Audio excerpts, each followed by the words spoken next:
लाल मोर की कहानी। खुश रहने की सनक के चक्कर में 5,000 रुपये भी गंवाने पड़े। आखिर क्यों? मैंने अपने उन सेवकों पर करीब 25 लाख रुपये खर्च किए हैं। आखिर किस कारण से? नमस्कार साथियों, स्वागत है आपका आपके अपने संपूर्ण ज्ञान गंगा चैनल पर।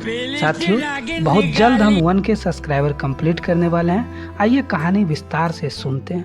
विजयनगर के राजा कृष्णदेव राय को अद्भुत व विलक्षण चीजें संग्रह करने का बहुत शौक था। हर दरबारी उन्हें खुश रखने के लिए ऐसी ही दुर्लभ वस्तुओं की खोज में रहता था ताकि वह चीज महाराज को देखकर उनका शुभ चिंतक बन सके तथा रुपये भी ऐड सके। एक बार एक दरबारी ने अनोखी चाल चली। उसने एक मोर को रंगों के विशेषज्ञ से लाल रंग से रंगवा लिया और उस लाल मोर को लेकर वह सीधा राजा कृष्णदेव राय के दरबार में पहुंच गया और राजा से बोला, महाराज, मैंने मध्य प्रदेश के घने जंगल में आपके लिए एक अद्भुत व अनोखा मोर मंगाया है। राजा कृष्णदेव राय ने उस मोर को बड़े गौर से देखा। उन्हें बड़ा ताज्जुब हो रहा था। लाल मोर? वास्तव में आपने हमारे लिए अद्भुत चीज मंगाई है। हम इसे राष्ट्रीय उद्यान में बड़ी हिफाजत से रखवाएंगे। अच्छा तो बताओ, यह मोर मंगवाने में तुम्हें कितना खर्च करना पड़ा? दरबारी ने अपनी प्रशंसा सुनी। वह प्रसन्न हो उठा।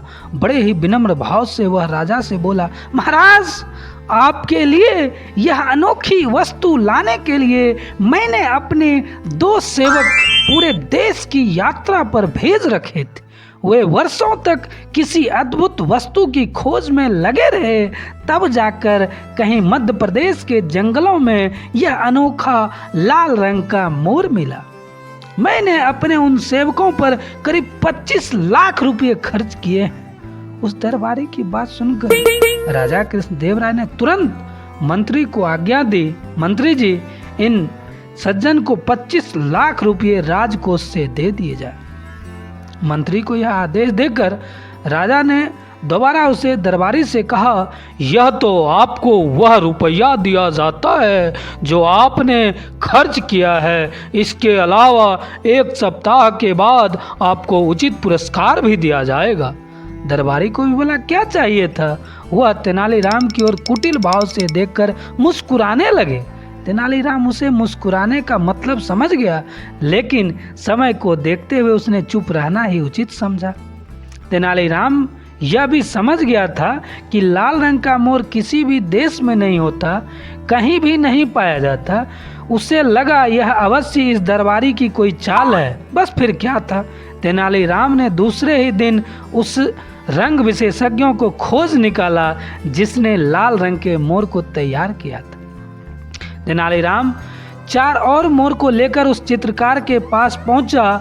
उसने उसे लाल रंग से रंगवाकर तैयार करवाया और उसी दिन उसे दरबार में ले जाकर राजा से कहा, महाराज, हमारे मित्र दरबारी ने 25 लाख में केवल एक लाल रंग के मोर मंगवाए हैं और मैं 25,000 में उससे भी अधिक सुंदर 4 लाल रंग के मोर लाया।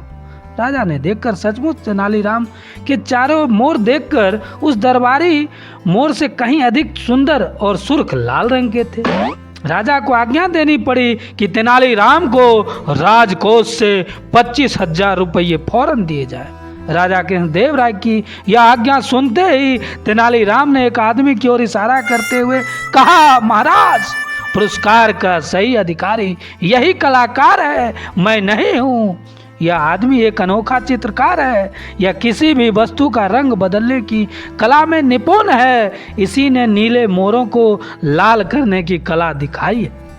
अब राजा को सारा गोरख धंधा समझते देर नहीं लगी। वह समझ गए कि पहले दिन दरबारी उन्हें मूर्ख बनाकर रुपये ठगे थे। राजा ने फौरन ही उस दरबारी पर 25 लाख रुपये लौटाने के साथ साथ 5,000 रुपये जुर्माने का आदेश दिया और चित्रकार को पुरस्कृत किया। दरबारी बेचारा क्या करता, वह अपना मुंह सा लेकर रह गया। राजा कृष्णदेव राय को खुश करने की सनक के चक्कर में 5,000 रुपये भी गंवाने पड़े। साथियों, अगर ये कहानी आपको अच्छी लगी हो तो हम इसी प्रकार के अनेकों वीडियो बनाते हैं। आप चैनल को सब्सक्राइब कर लीजिए। आपका बहुत बहुत आभार साथियों।